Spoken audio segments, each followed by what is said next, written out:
It's because of a lot of spell point stuff, so it's not super familiar. He's deeply familiar with it because he's the person that always uses spell points, but...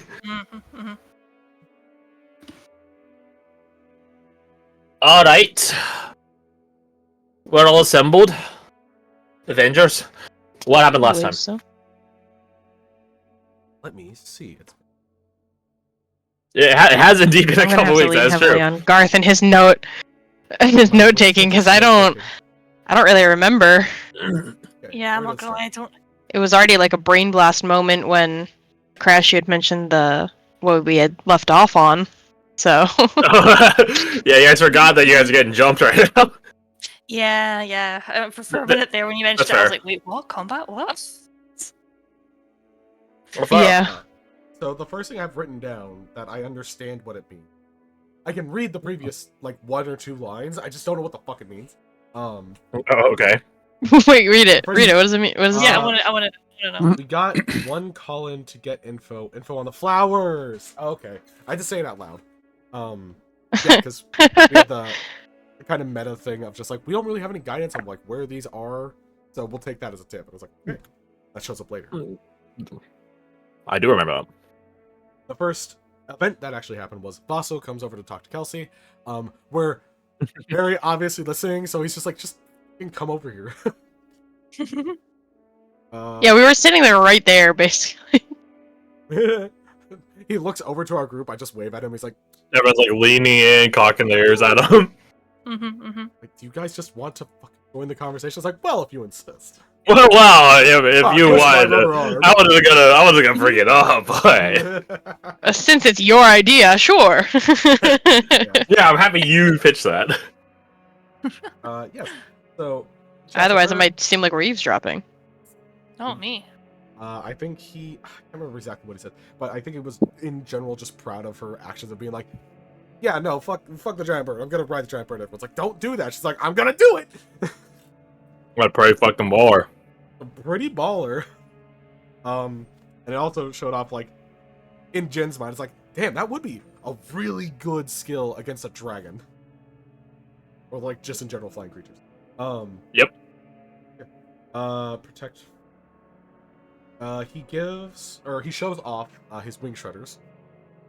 Which Jin recognizes, and then I get the idea of like, does it affect things that don't have wings like traditional Chinese dragons? Like, yes, actually, it disturbs the magic that they're using to project themselves. Like, oh shit, that's cool.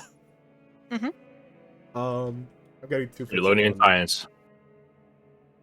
Last thing about that was he gave, I think, Dahlia, like, or no, he gave Kelsey, I think, like a flask he had that had some alchemical alcohol kind of vibe going on. Yeah, it's like a replenishing flask, like the never-ending jug. Right. What is it, like specifically alcohol? Yeah, I think Dolly just figured out what it was. It's specifically alcohol, and it gives damage resistance to a specific element. That's what it was. Pretty fucking baller, not gonna lie. Pretty handy. Visit Mercer. We drop off a bunch of projects on him. Feels slightly bad, but then he rolls like a 41, so it's like, I don't feel that bad anymore. Holy shit. Based. Hadley. It wasn't even a challenge. A handful of people helped, including, I believe, Falk, Irina, and Kari, in various different aspects. Yep. Falk by being a courier, less than actually crafting anything, but yeah. Kari with weaponry, and Irina having a very surprising knowledge on the topic. She got a fucking 20. She knows material science. Yeah, there you go. He talked to... I don't have his name written down. I can't remember it off the top of my head. But we talked to... Talk of matters... Gotta be more specific. Yeah, yeah. Old magic. Oh, sorry, Jethro Black. That's what it was, thank you. Yeah, I was trying to like read through to like refresh my memory of the moment, but it wasn't sticking. Yeah, we talked to Jethro Black about elds, and he actually, I think, knows the term eld. Everyone knows the term eld. It's the term elf that's... Right, I not... had that reversed. Yeah. He knew of elds, he was mentioning time magic and how it kind of interacts with the natural world and everything, and how it doesn't make a ton of sense. And and just looking into it is in fact dangerous. Yep. Even researching time. Yeah, just researching it is a dangerous act. Right. Yes, then we get the runner. So we get a runner showing up, bumps into Dahlia and Jin, gives us little dolls, and we're like, oh, these are adorable, and it's from our dear boy Francis. Yeah. Yay! Apparently, they're so infused with the hope and innocence of a child that they can they can prevent 1 instance of damage, which is insane. But not instant death. That's what I was gonna say next. It's like it deflects or it stops 1 instance of damage. The ripping out your heart by pecking you is not an instance of damage. Yeah, that's not. That is that's insta kill. I mean, it's still baller as shit. If That's you get hit death by, variety, a way instant. upscaled fireball. Exactly. I mean, in theory, someone could throw a meteor swarm at you and you just tank it low. Yeah, Dahlia No. Falk gave Falk ones. We have 3 of these total. I think they mostly just stayed where they were given for the time being. Yeah, I shuffled. It got distributed. Yeah, I shuffled one of them. Falk kept his, I believe. I kept mine. You kept yours. Maybe Falk didn't keep his. Oh, and I think Falk gave kept his to mine. Badger. Banner Bros. Yeah. That's adorable. Yeah. Yeah. And then Badger gave it to Yeah. Ace because Ace needs to live. Here's the thing. We haven't seen Ace ever since we combat calibrated him, so I have no clue how strong or weak he is. We'll fucking find out today, I guess. Schrodinger's dog. We put a dog inside the box. Dahlia does a sanity check, discovers a card in her bag. Card, I believe it was? Right. Yeah, it was a card, though. What was a card? Not like a playing card. Like, more like an index. Well, it's not an index card in terms of material, but like the size of an index card. Oh, Tingle! Oh my fucking god, you idiot. What'd he do? Oh my god. Everything okay? Tango was trying to walk across my lap, shittily so, and then he slipped and pulled my headset off. Well, that's what You dumbass. You actual Tango. dumbass. Damasio. Tango. You silly Billy. Well, as long as you're Alright. okay. Hopefully my headset isn't jank, but we'll see. Fine for now. Good. So we get this card. None of us can really track exactly where it came from or how it got to us, but it might have been time. It might have been elf. I don't know. In game, out of game, it was the tip we got. Just don't know what the fuck it was. Going back to base, looking into it, Jin rolls. Holy shit, good. I think I was off by like 3 from the maximum number I could fucking get. I was like, okay. Determined that the plants and everything have a lot of symbolism behind them. I'm not gonna go over them and try to be a little. Plants have symbolism on them. The skull suggests certain things. He does remember that the Witch Knight had, at various different stages, most of these plants, as opposed to other people we've interacted with from the Dream Rampant that don't have those plants. Like, most likely it is connected to them, but from at that moment we're just like, we don't know how to interact with, how to get to that person and get that information. So we were gonna think about that, and I think we have a slight solution.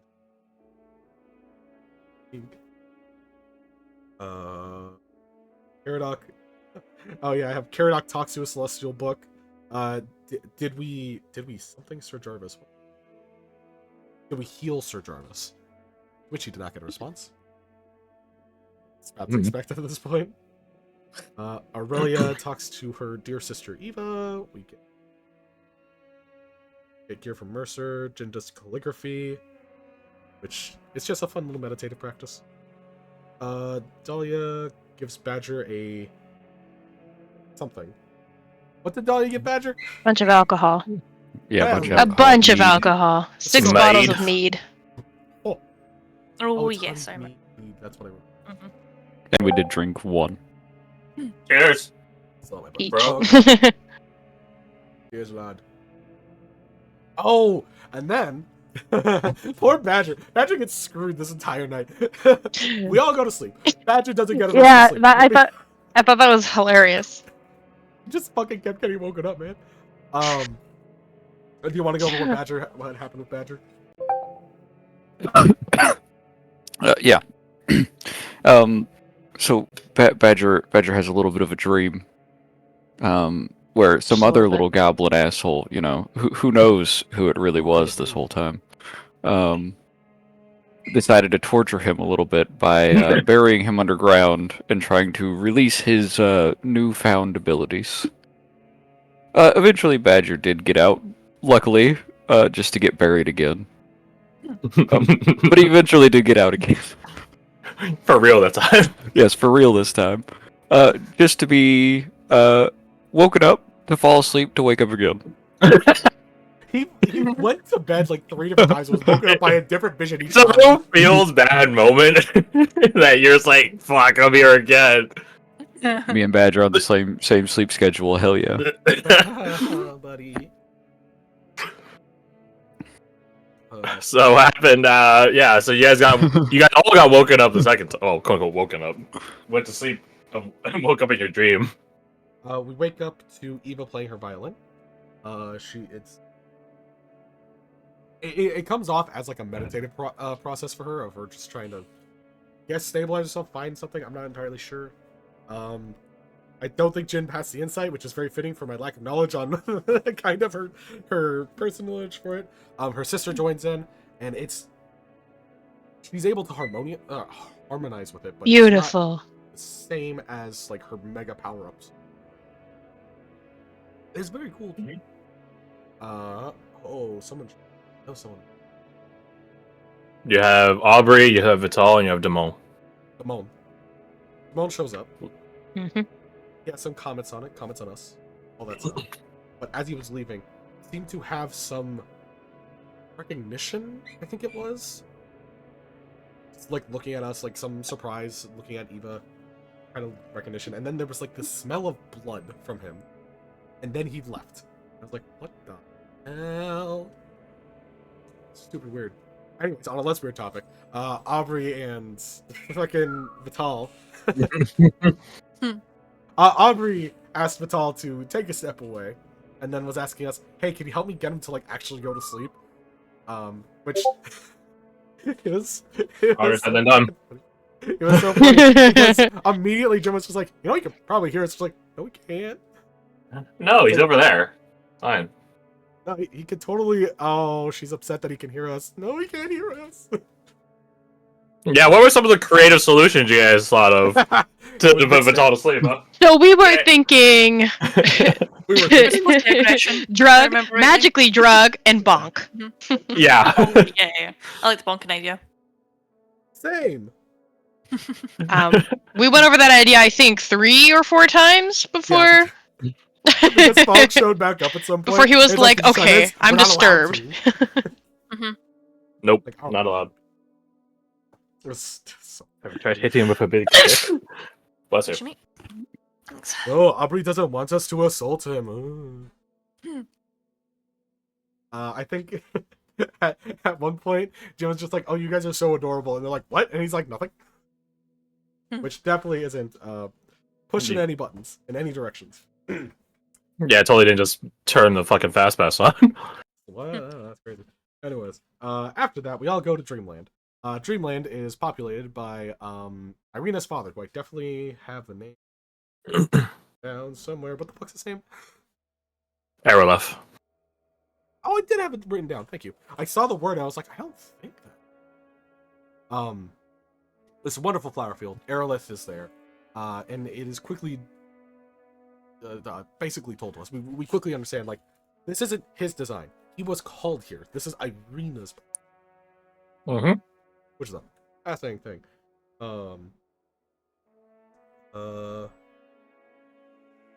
Curator of the experience as well.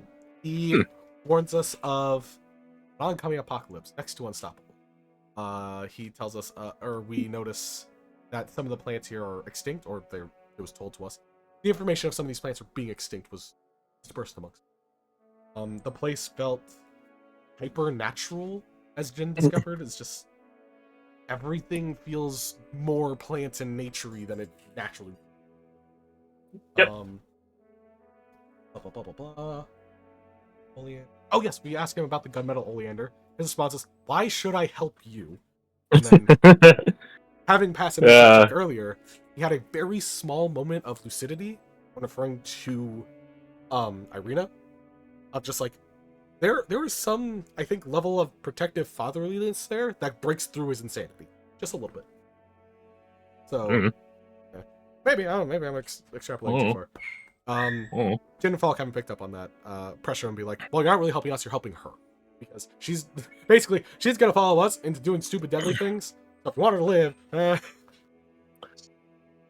Maybe help her, actually. he does then divulge that the gunmetal oleander is not directly in possession of the Witch Knight, it's in possession of the Witch Knight's teacher. Correct. Do you remember her name? Probably have it written down. Down. Witch Knight's master, gunmetal oleander. I don't think I have it written. I'm not sure if we got it. Yeah, I did. Okay, what was it? I'm pretty sure we did. I don't remember. The Red Remnant Hag. You definitely mentioned that. That sounds right. Oh, and then he was just like, yeah, if we weren't enemies already, we would be now, because I just said the name and that's all it takes. He very much values her anonymity. Also, fuck that bitch. That's why we didn't remember it. We're protecting ourselves. She's a hag, so Yeah. yeah. I spilled my drink. That's always what. I spilled my drink. Can someone take over the recap for a second? R.I.P. Yeah, what happened after talking to Verolef? I think I'll give you 2 big hints. so pretty much right after, didn't we wake up, quote unquote? Wake up just in time for the witching hour, baby. Right. I forget the exact description of what happened, but the world changed. We found ourselves in somewhere that did not. Or am I mixing up? Fuck, I think I might be mixing up the other thing. Because I'm thinking of forest area. Yeah, was it also foresty? This. It was like Yeah, a okay. inverted forest kind of vibe. Okay. And long story short, we see these 2 figures. The lovely Mouser and the runaway. Right? Correct. Yeah, it's ringing a bell, yeah. Okay. Yeah. Another long story short, they say that they want to parlay. They were sent here because Deathwing is like, you're gonna lose, and the runaway is like, we don't need to kill you guys. You could just leave. We could pay you, and you could leave. There's a long conversation of basically, we're in Eulonia, you're Eulonian, and you have no honor. And he's like, you haven't seen the things I've seen. You don't know the things we know. The deal that Falk inquired upon further was, if hypothetically we were to bring Aurelia to you, like where would we do it? Huh? And What? and they talked about that. So as the Mouser and the runaway leave, and all these things start showing up, he has immunity because apparently he's evil now. So Yeah, He's they a just drunk. We're gonna have to said, put him like, down. Hey, just don't fight them and you're good. Which also, Yeah. we did get to see these 2 combating each other a little bit. I say combating right, they were because fighting. She has wicked healing factor to the point where she doesn't care that she got impaled like 3 fucking times by his Y-hander. And that guy is holy fucking shit fast. And also has his Y-hander and throws it around like it's a short sword. Hee. Well, this fight's gonna be fun. Blasted. Yeah, bro. But we don't have to fight them. We just have to fight the pups Yeah, that we bruh. summoned. They're fucking ripping themselves Easy. out of the ground like daisies. Daisies do Yep. that? We'll be jump right into that. So, anything else I had to recap? I don't think so. Ingo, get I don't outta think here. so. Ingo, please move. Taking my boy. Okay, I need to turn on the AC because he's trying to find like cool surfaces on the desk. They're just And well, there are, but he keeps getting in the way. Hmm. So I'll be right back. Okay.